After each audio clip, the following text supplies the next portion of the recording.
Let's talk about how to use a multi-tool. This is the DeWalt 20 volt Max XR brushless cordless 3-speed oscillating multi-tool. I love this tool because it can be used for so many different things. It has this head on it that you can put different attachments onto. I mostly use it for cutting, but you can also use it for sanding. There are different blades that you can get depending on the material that you're cutting. And because it's a 3-speed, you can choose which speed is the best for what you're doing. Once you decide what you're going to use as the attachment, you're going to push on this clamp, insert the attachment, and then release, and it's locked in. Now you can start using this for whatever you need. You might have seen me use this to remove some of the bark on the live edge wood pieces that I was prepping for projects. But honestly, the thing I use this the most for is when I'm removing baseboards and I'm not removing the whole board, I'm just taking out a chunk of it to put a piece into the wall. The baseboards at my house are 3/4 of an inch thick, which means nothing is flush against the wall.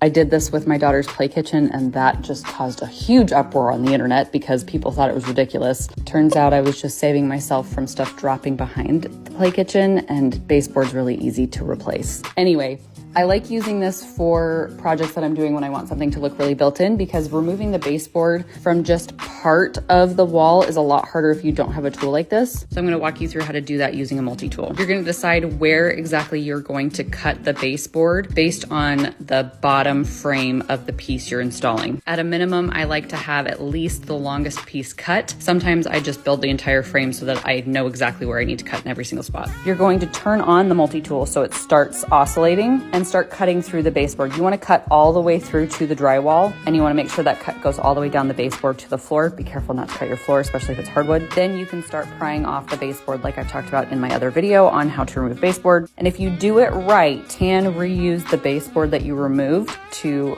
wrap around the front of your piece so it truly looks built in. I will admit the first couple of times I did this, I was not so great at it, and it was a learning curve, and so I had to get new baseboard in order for it to not look like a complete hack job. So just keep in mind that there's a little bit of a learning curve on that, and once you get it down, it'll be fine. I use this oscillating multi-tool on almost every single project that I do because it's so useful for so many different things. And every now and then when I need to cut a closet rod or a PVC pipe, I can get this out and put the right blade on it and cut the piece that I need to pretty quickly. Another thing I've used this for is actually to cut the legs off of the dressers that I redid last year. And I cannot tell you how nice that was because it was super easy, really fast. And the circular saw would have been really hard to do this with because it's so bulky. More details about this on my site, as well as links to the multi-tool that I use and some others that I have found that work as well. I've also linked those on my LTK and Amazon store.